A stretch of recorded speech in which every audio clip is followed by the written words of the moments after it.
As for the two of them, neither of them looked at the referee or each other. They were all looking at Charlie in the audience. Charlie was suddenly stressed. Unexpectedly, these two girls would not be ready for the game, so they would observe him constantly on stage. Is he so good-looking? Isn't it okay for them to get things right? Just thinking about it, the referee on the stage was also embarrassed. He coughed twice and said, "Two, are you listening to me?" Ao Shui was the first to recover, and hurriedly blushed and said, "I'm sorry, Mr. Referee, I just lost my mind." The referee reluctantly looked at Nanako again. "Miss Ito, how about you?" Nanako's face flushed instantly, and she hurriedly said in a low voice, "Sorry, Mr. Referee, I'm also a little distracted." After speaking, she couldn't help but glanced at Ao Shui, only to realize that Ao Shui's face was already full of the shyness of a girl. She couldn't help but wonder, does Ao Shui like Charlie too? Ao Shui also looked at Nanako in surprise. Although Nanako was calmer than her, she blushed, so she couldn't help but wonder. Isn't it? Isn't this Nanako, like me, like Master? However, she soon relieved herself and thought, a good man like Master, most women will not be able to resist his attraction? Therefore, it is normal for Nanako to like Master and want to come to see him. If she is changed to a girl from Europe and America, she might also like Master. Hey, it's a pity that Master is a married person after all. No matter how many women like him, it would be difficult to have a chance to really get together with him, right? Dad always keeps me and Master close. Trying to get Master can also like me, but after so long, I can't tell how he feels towards me. The two women thought of each other in this way, and fell into contemplation again.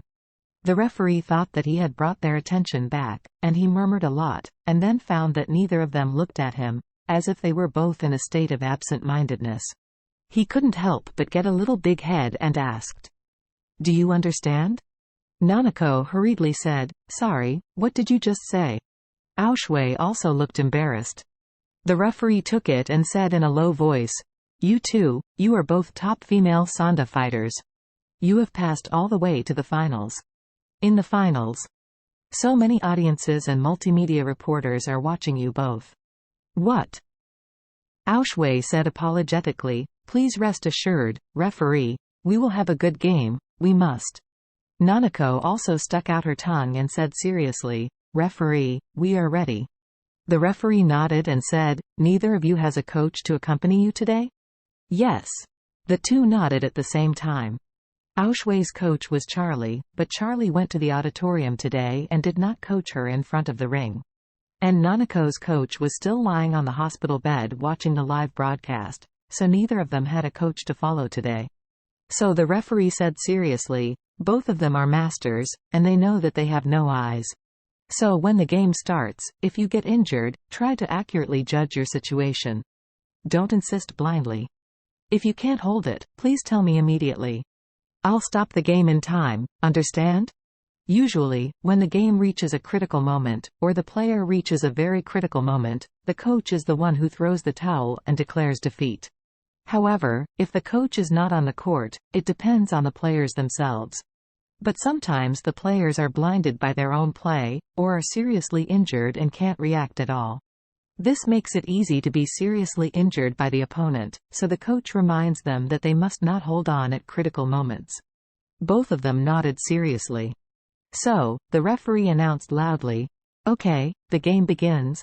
Since the two girls were a little absent-minded just now, when the referee announced the start of the game, neither of them was able to enter the state immediately as before. So the style of painting on the ring was a bit strange at once. The referee announced the start of the game and quickly withdrew a certain distance. It stands to reason that the players on both sides would immediately enter the rhythm and begin tentative attacks. However, the two on the stage were unmoved for several seconds. At this time, a male audience shouted, "Ao Shui, what are you doing in a daze? Quickly defeat that girl." "Yes, Ao Shui, the time has come to win glory for the country." "Oh, Ao Shui, this girl looks pretty, promise me not to slap her in the face, okay?" Ao Shui suddenly felt a little big head. This game is the highest level game she has ever played when she grows up. However, it was also the most lacking game atmosphere. So, she could only do her best to get rid of these interferences, hugged Nanako, and said, "Miss Ito," offended. After speaking, she immediately rushed, and a sharp fist rushed towards Nanako. Nanako didn't dare to take it lightly and responded with 12 points. She knew that she would never be able to beat Aoshui with her own hard work. The power gap was too great. Even if she was outspoken, she would be tough enough. So what she wanted to do now was to try her best to defend first, and then look for opportunities to counterattack the opponent instead of fighting.